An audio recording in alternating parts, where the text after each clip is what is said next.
Fellas, Minister of South Africa, Khumbudzo Ntshavheni, has told Afrikaners they should take up Trump's settlement offer to the United States of America instead of peddling lies. So some of the Afrikaners in South Africa, who are white people, have complained a few days ago about the treatment in South Africa. And South Africa has reacted in many ways. Donald Trump was very angry at that and acted in a way that many people perceive as not wise by accusing South Africa of having racialist laws. So basically, this group of white people in South Africa allegedly say that they were being persecuted, being genocided. Do you understand the definition of genocide? Genocide is basically when a group of people, ethnic people, community, religious people are being targeted for what they are. Now, many South Africans believe that this group of Afrikaners made Donald Trump believe that white people in South Africa were being subjected to a silent genocide. And after that has happened, the minister say, you know what? Because you're complaining, you saying all this stuff, how about you take the resettlement offer from Donald Trump and go live in America? Because Trump says, okay, you know what? We're going to open the doors to white South Africans that want to flee the country, the white people that are being subject to genocide. Now, are white people being genocided in South Africa? I'm not going to give any answer. Well, if white people were being genocided in Africa, you probably would have seen American soldiers, all of that, just like in Ukraine. Maybe even more than Ukraine, because, it was going to be crazy.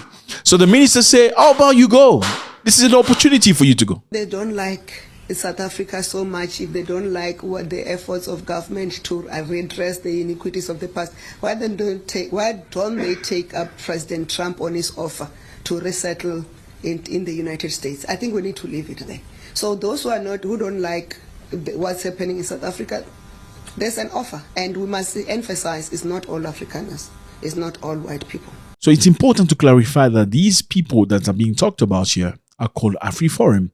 And AfriForum do not represent all white people in South Africa. So who are AfriForum? Let's ask ChatGPT. So this is ChatGPT, and here is a summary. The focus of AfriForum is primarily to focus on the interests of Afrikaners, a subgroup of white population in South Africa. It engages in ranges of activities related to civil rights, cultural preservation, and community safety. So in other words, AfriForum is a group of white people that primarily speak Afrikaans, that look after the Afrikaner community in many areas. Now, these people, as the ministers implies, are the people that are telling lies about what's happening in South Africa in terms of persecution. Now, the South African president is also not happy with AfriForum. He criticized AfriForum for engaging with the United States administration and addressed concern about alleged human rights violation against white South Africans. He accused the group of sowing division within the nation by seeking external intervention instead of resolving issues domestically. So many people accuse AfriForum of treason.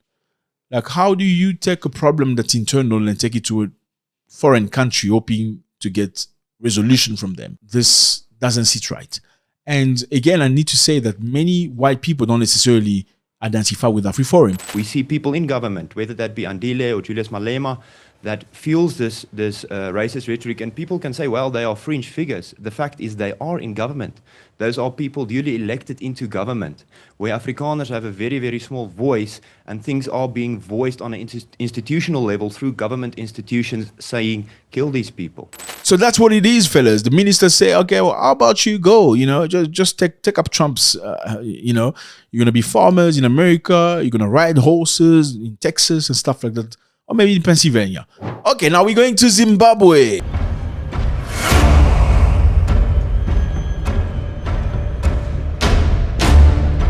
Fellas, Zimbabwe is going through the most. The Dutch have decided to cut off foreign aid supports to Zimbabwe. Yes, I don't know why African nations like to beg. I'm sorry, I need to tell you the truth. You're here for the truth, right?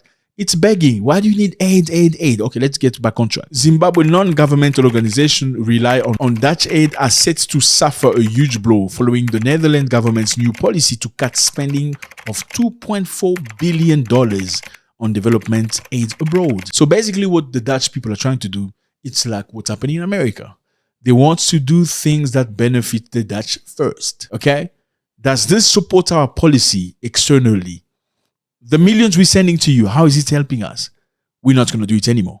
Now, how is Zimbabwe benefiting from this? The Netherlands, through the Dutch embassy in Harare, provides aid to Zimbabwe, focusing primarily on supporting human rights defenders. So these guys protect human rights defenders, promoting gender equality, climate change, economic development. So the Dutch are protecting human rights defenders in Zimbabwe. They're promoting gender equality. So in other words, getting women to be level, same level as men. So they don't need no man. They can just have a job and need no man. Okay. Anyway, the promoting climate change and economic development. Okay.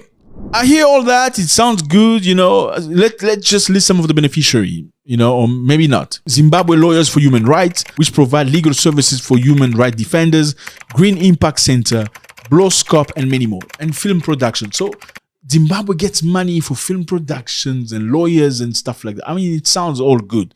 But let me remind you again, you cannot live off aid because many people have made it some sort of employment. They are employed based on aid coming from another country. And I can understand my Zimbabwean people have been through the most, through sanctions and stuff like that. But we need to find a way that is internal to grow without necessarily having to need things coming from abroad.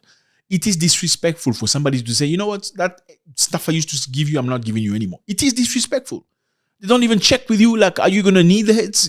Can I maybe start taking small? No, they just drop you like that. Europeans also needed help during World War II. By the end of it, Germany, France, Netherlands, and some of them got help from many other countries. But they don't ask for help anymore. Aid is temporary. It's not a permanent job. And I know it's sad, but because now, these guys that are legal guys are helping human rights and stuff are not going to get jobs, but we need to find another way. And now, fellas, we're going to Malawi.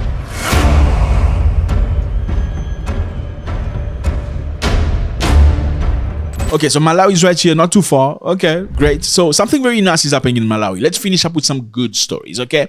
So in Malawi, there are 16 young activists that are using drones to identify from the sky part of the markets that are extremely dirty and accumulating illegal dumping. Congratulations.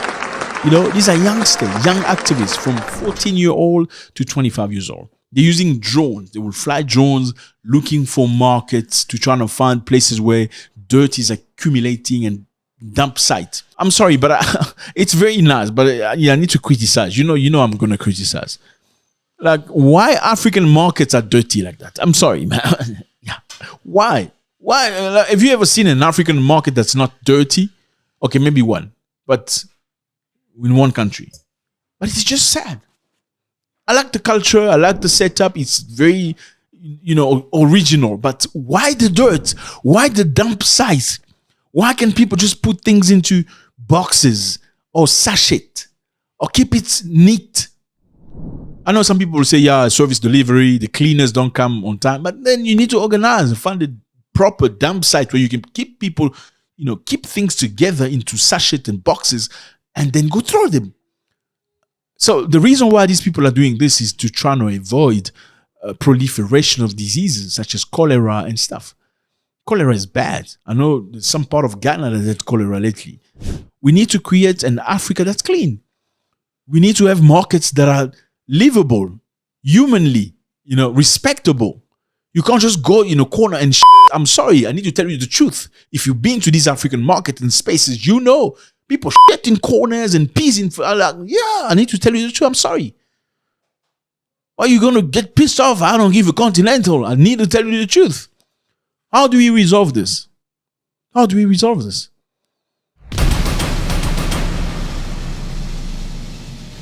But in Kenya, something very nice is happening as well. We're back in Kenya. There's a lady that takes things from dump site and, recycle things. Hair, human hair, recycle human hair and synthetic hair from barbershops, from markets, from different places. And it's creating some very nice things with it. What is she creating with it?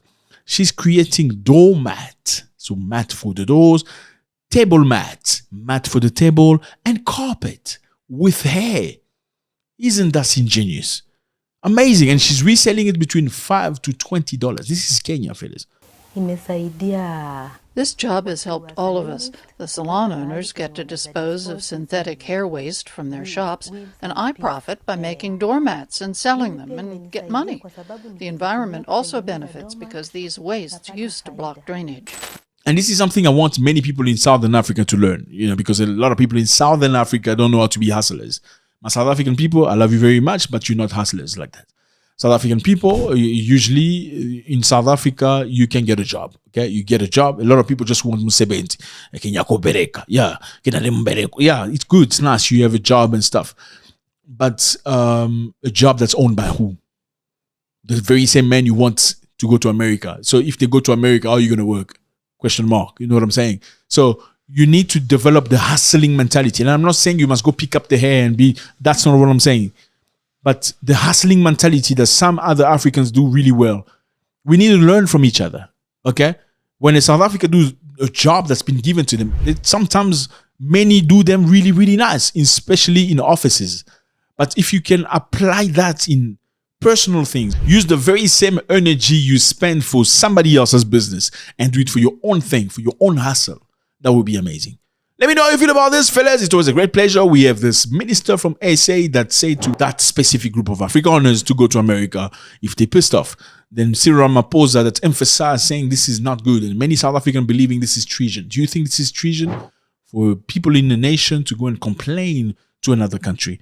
Now we have in Zimbabwe, the AIDS is gone. No more money for Zimbabweans.